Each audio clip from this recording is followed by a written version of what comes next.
Assalamualaikum warahmatullahi wabarakatuh. Di video kali ini, saya akan membahas 7 pemimpin terkejam di dunia sepanjang sejarah manusia. Jika biasanya seorang pemimpin atau raja digambarkan memiliki sikap yang adil dan bijaksana, namun ada juga beberapa dari mereka yang memiliki sifat kejam dan sombong. Siapa sajakah mereka? Simak baik-baik.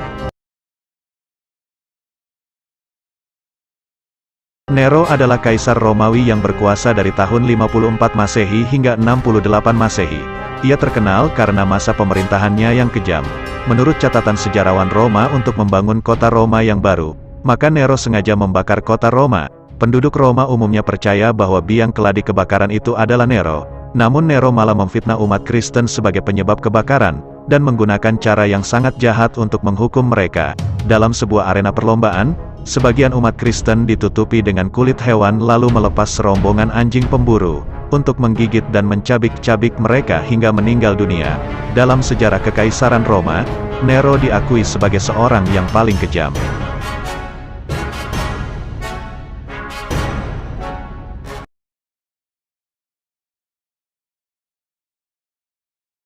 Basil kedua adalah kaisar Bizantium yang paling lama bertahta, yaitu 65 tahun.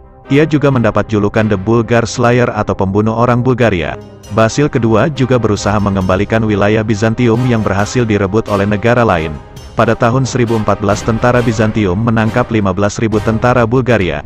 Kaisar Basil II yang murka kemudian memerintahkan agar semua prajurit dibutakan. Hanya setiap prajurit ke-100 yang tersisa satu mata, untuk dapat membimbing 99 yang tersisa untuk kembali ke rumah. Dalam satu hari, sekitar 30.000 bola mata dicungkil. Setelah perang dan konflik terus-menerus selama berabad-abad, orang Bulgaria biasanya lebih unggul daripada Bizantium. Mereka bahkan mengepung Konstantinopel dan membuat cangkir minum dari tengkorak salah satu kaisar Bizantium yang kalah. Namun, pada abad ke-11, Bizantium membuat kemajuan serius menuju penghancuran bangsa Bulgaria. Kemenangan utama mereka datang dengan Basil kedua, yang mendedikasikan hidupnya untuk membasmi ancaman Bulgar untuk selamanya. Basil kedua bertekad dan metodis dalam menghancurkan Bulgaria. Setelah mengalahkan Bulgaria pada pertempuran Kleidon pada tahun 1014, tujuan Basil kedua untuk menghancurkan kekaisaran Bulgaria pertama tercapai. Pasukannya menangkap 15.000 tentara lalu memerintahkan pasukannya menyongkel matanya.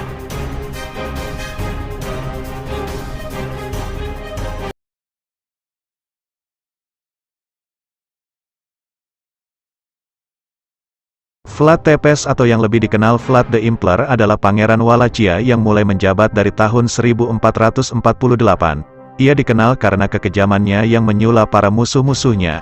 Ia juga dikaitkan dengan mitos Dracula yang haus akan darah. Bagi orang Romania, Vlad dikenal sebagai pahlawan nasional karena usahanya mempertahankan wilayah Wallachia dari Kesultanan Utsmaniyah. Sedangkan di mata Turki Utsmaniyah, Vlad adalah musuh utamanya. Vlad Tepes pernah membantai prajurit Kesultanan Utsmaniyah di Tirgiviste, membakar pemuda pelajar Turki di Wallachia, memaku topi utusan Kesultanan Utsmaniyah yang lupa melepas topi, menyula 30.000 pedagang Turki. Vlad Tepes punya banyak musuh, itulah yang mendasari sebuah legenda bahwa ia dibunuh oleh prajuritnya sendiri. Konon di antara prajurit-prajuritnya terdapat pembunuh bayaran dari lawan-lawan Dracula. Sedangkan versi lain mengatakan Vlad dibunuh oleh prajurit Utsmaniyah yang menyamar menjadi pelayannya.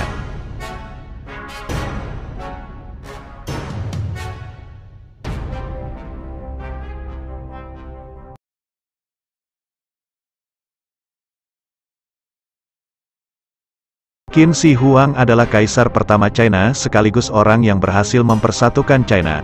Setelah menyatukan Tiongkok, dia dan Perdana Menterinya Li Shi menciptakan berbagai perubahan yang ditujukan untuk memperkuat persatuan, dan mereka menjalankan banyak reformasi dalam pemerintahan, menyatukan tulisan baku, alat ukur standar dan juga meneruskan pembangunan tembok besar yang sudah ada sejak zaman negara-negara berperang. Salah satu kisah yang terkenal dari Qin Shi Huang adalah ketika ia ingin mencari ramuan abadi. Ia mengeluarkan perintah eksekutif untuk mencari ramuan hidup abadi dari banyak sumber.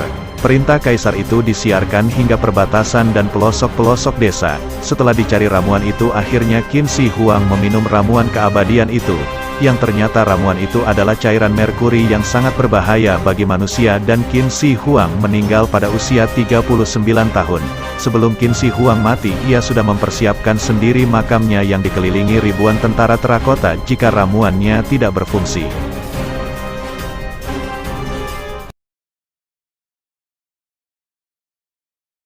Herodes the Great atau Herodes pertama adalah seorang raja boneka Romawi yang berkuasa di Yudea sekitar 74 sebelum Masehi. Sekitar 5 atau 4 atau 1 sebelum Masehi di Yerusalem. Herodes paling dikenal dari Injil Matius yang melukiskan dalam pasal 2. Serangkaian kisah mengenai perbuatannya yang berakhir dengan pembunuhan anak-anak di Bethlehem. Tak lama setelah kelahiran Yesus, orang-orang Majus dari timur tiba di Yerusalem untuk mencari tahu tentang keberadaan raja orang Yahudi yang baru dilahirkan itu. Karena mereka telah melihat bintangnya di timur dan karena itu ingin menyembahnya. Herodes, yang adalah raja Yudea, terkejut dan ketakutan mendengar kemungkinan lahirnya seorang raja baru yang dapat merebut kekuasaannya. Oleh karena itu Herodes memerintahkan untuk membunuh semua bayi laki-laki di Bethlehem dan sekitarnya. Setelah Herodes meninggal dunia, kerajaannya dibagi-bagi di antara ketiga anaknya, yaitu Arkelaus, Herodes Antipas, dan Herodes Filipus. Tetapi mereka hanya memerintah sebagai tetrarches dan bukan sebagai raja.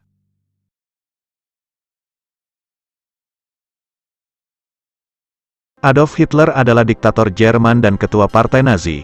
Ia mungkin adalah salah satu pemimpin yang paling terkenal karena kekejamannya. Ia juga dikenal karena pembantaian massalnya yang disebut Holocaust. Hitler juga memiliki ambisi yang besar untuk menguasai daratan Eropa. Ia meluncurkan serangan pertamanya ke Polandia. Kebijakan Hitler yang supremasis dan termotivasi oleh ras mengakibatkan kematian sekitar 50 juta orang selama Perang Dunia II. Termasuk 6 juta kaum Yahudi dan 5 juta etnis non-Arya, yang pemusnahan sistematisnya diperintahkan oleh Hitler dan rekan-rekan terdekatnya. Hitler menikahi kekasih lamanya, Eva Braun, tanggal 30 April tahun 1945, kurang dari 2 hari kemudian. Keduanya bunuh diri agar tidak ditangkap Angkatan Darat Merah, lalu mayat mereka dibakar.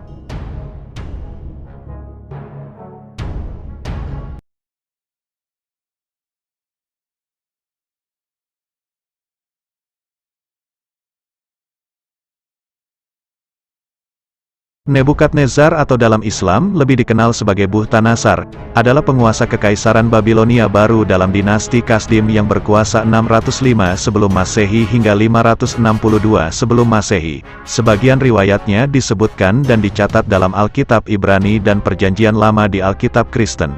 Dalam sejarah umum, ia dikenal membangun Taman Gantung Babilonia. Dia menaklukkan Yehuda dan Yerusalem dan mengirim orang-orang Yahudi ke pembuangan. Dalam buku Qasas Al-Anbiya ciptaan Ibnu Katsir, sang utusan itu adalah Armia atau Yeremia.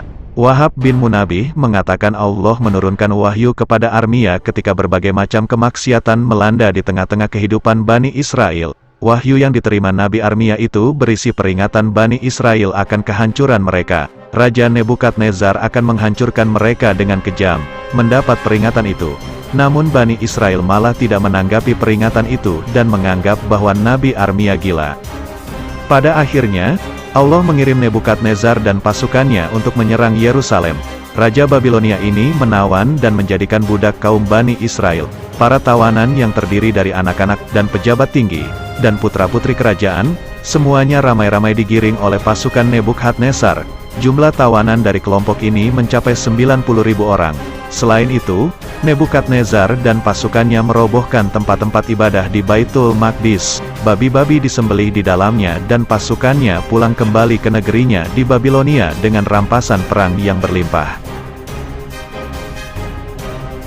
Oke, sekian pembahasan dari saya. Terima kasih. Wassalamualaikum warahmatullahi wabarakatuh.